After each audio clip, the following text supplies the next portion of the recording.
macha allah tey ñëw fii ak allahuma lak sonde léegi mu am moom la dama organiser ay ndogu xale bi tey moom dimbali ma rek ngir yàlla dama organiser ay ndogu donc waruma xaar ndogu di ma fekk ci yoon dama war a fekk ci biir baas bi rapidement damay dem bi nga organiser ndogu ma def tepp dangaa ñëw ci njëkk ak teraanga kontaan naa ci lool maa ci kontaan ndaw kat ma mën a déglu la moom jël sama temps duma ko mën a def moom wax dëgg yàlla nag sama xarit bi man dama laa bëgg ñu bëggante mais déglu la nii mënuma ko ndax sa wax day jël temps nee naa la changer le métier wax dëgg yàlla changer gis nga da nga raté sa vocation journaliste wallahi da nga raté sa vocation li ma la waxoon nag moo gën a yomb jaay gerte caaf sax maa ngi koy seetaat ba xam yow di nga ko mën wala déet waaye nag doy na waa dinaa xool ba xam dinaa xool daal lan laa lay mën a wax pour nga def loolu liggéey loolu moo gën daal je pense que moo gën. mais kon ngoone man est-ce que kon dinaa mën a am courage poté la li ma la bëgg a laaj léegi alhamdulilah koor ñëw na solution am na del segg café Touba ñëpp xam nañ ni café Touba kaas fukki dërëm lay jar kaas ñaata moom doo ko dégg dañuy jël fukk tegal la nga jël café Touba joxe mu jeex sama xarit nga. ma bàyyi tax oto ma bàyyi jaay gerte caaf dama nga segg café Touba di ko jaay ndax kaas fukki dërëm ñëpp maîtriser nañ ko. ngoone bàyyi nga ni dooma te posé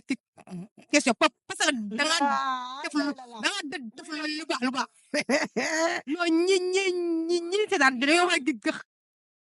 xam ni de année da ngay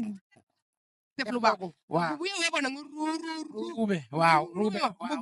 mais man daal di nga ma poser question waaw. macha allah looy ci en tant que artiste man en tant que artiste laa ma organiser ndogu plus rapidement ndax ndogu dafa gaaw man artiste en tant que artiste bii mooy 5e édition donc sant yàlla la as sant la bu baax a baax ñuy sant di bëggee Black Apparent di la bëggee bu baax a baax yow dama laa bëgg ndax da ngaa respecté li ngay def donc am ci fulla ak fayda ma naw la lool ndax fulla ak fayda ak détermination bi nga àndal donc ñu ngi la ciy jaajëfal di la féliciter bu baax a baax di la ñaanal fi nga bëgg a egg yaa ko xam yàlla nga fa egg ak jàmm ak salaam lii nag dañ koy organiser ndax ak fierté ak mbégte parce que dafa am lu am ba des mooy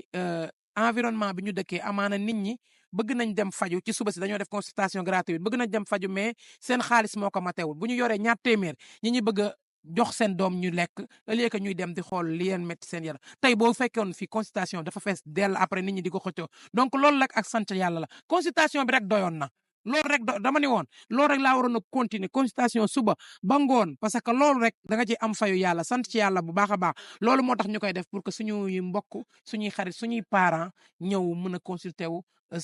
gratuitement. ay jàll na lay yàlla fay nga dem ba say petit sëtaat di la ko defal parce que waa géej ga ñoo ma yónni parce que lii nii mooy 5e édition nga def ko consultation gratuite man sama genre yi amuñu lu tàggee duñu tàggee liggéey tigee ni yow li ñëw def ko gratuite su ngoon naa bi nga di joxe ay ndogu kon ni yàlla na la fay yàlla fay jaajëf ko kontaan naa ñëpp kontaan nañ kon su lu baaxee rek nga coupé